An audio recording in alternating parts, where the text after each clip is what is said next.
गरीब साध साध सब नेक हैं, आप अपनी ठोरे, जो सतलोक ले जाएंगे वो साधु कोई और।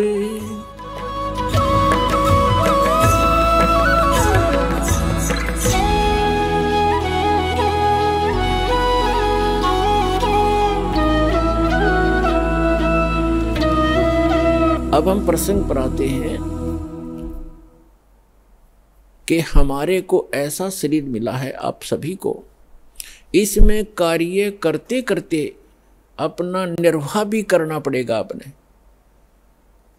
और निर्वाह करते करते भगवान की भूल नहीं पड़नी चाहिए। इसमें सूक्ष्म वेद में भी और सभी इन पुस्तकों में से भी जो हॉली बुक्स हैं, जहाँ तक गॉड गिवन स्पिरिचुअल नॉलेज है, उनमें सभी में एक जैसा ही प्रावधान बताया है। जैसे अब गीता ज्ञान दाता 8वें अध्याय के, अब ये 3 पुरुष स्पष्ट हो गए, 3 पुरुष, एक सरपुरुष, एक अक्षर पुरुष, एक परम अक्षर पुरुष। दूसरे शब्दों में एक सरब्रह्म, एक अक्षर ब्रह्म, एक परम अक्षर ब्रह्म।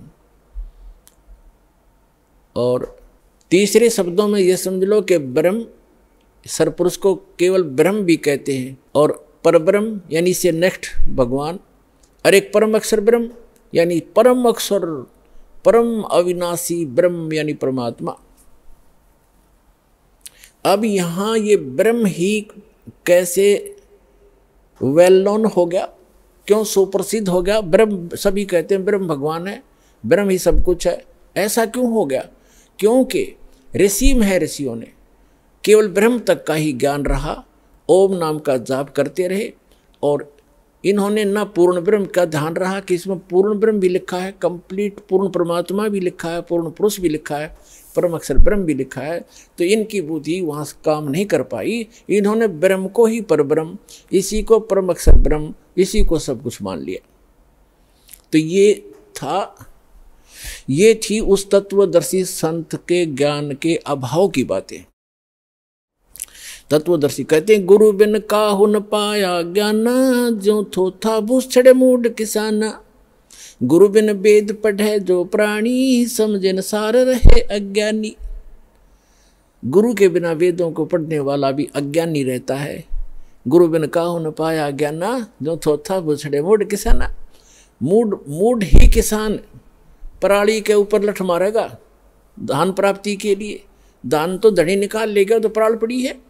तो प्राण को कूटने वाला, प्राणी को जो कूट रहा है वो मूर्ख है, या तो नशा कर रखा है, कति बोली बूझ है। तो परमात्मा बताते हैं कि गुरु बिन काहु न पाया ज्ञाना, अर्जो थोथा भूषड़े मूड किसाना।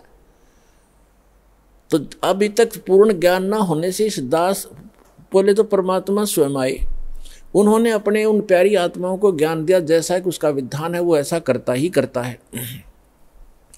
और दास के जो नॉलेज में कलयुग के अंदर जिनको परमात्मा अपने विधान अनुसार मिले हैं, आदरणीय धर्मदास साहिब जी, आदरणीय मुरुगदास साहिब जी, आदरणीय नानक साहिब जी जो सिख धर्म के प्रवर्तक माने जाते हैं, आदरणीय दादू साहिब जी, आदरणीय गरीबदास साहिब जी गांव छुड़ानी जिला ददर हरियाणा वाले, आदरणीय गीसा दास साहिब जी गांव खेखड़ा जिला मेरठ उत्तर प्रदेश वाले, और आदरणीय रामानंद जी महाराज जी स्वामी जी काशी वाले।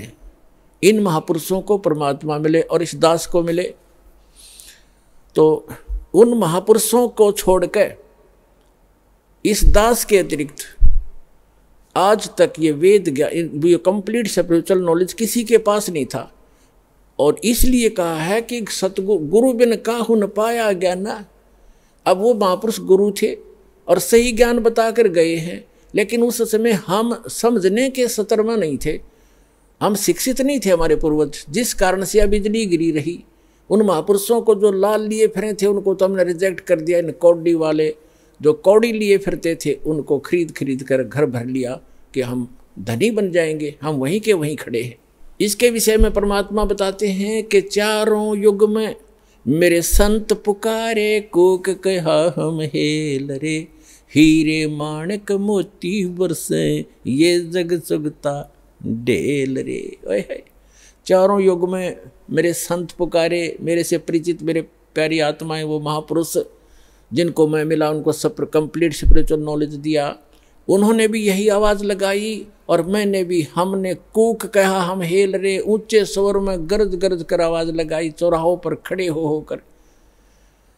और हम हीरे मोती माणिक बरसावें, ये यथार्थ भक्ति रूपी जो सत साधना रूपी बहुमूल्य ज्ञान दे रहे हैं, जिससे जल्दी धनी हो जाओगे भक्ति के। और इनको ग्रहण ना करके तुम डले इकट्ठे कर रहे हो, आन उपासना रूपी गलत साधना, शास्त्र विरुद्ध साधना करके वो डले इकट्ठे कर रहे हो लाल के धोखे में, जो आपको लास्ट में धोखा मिलेगा।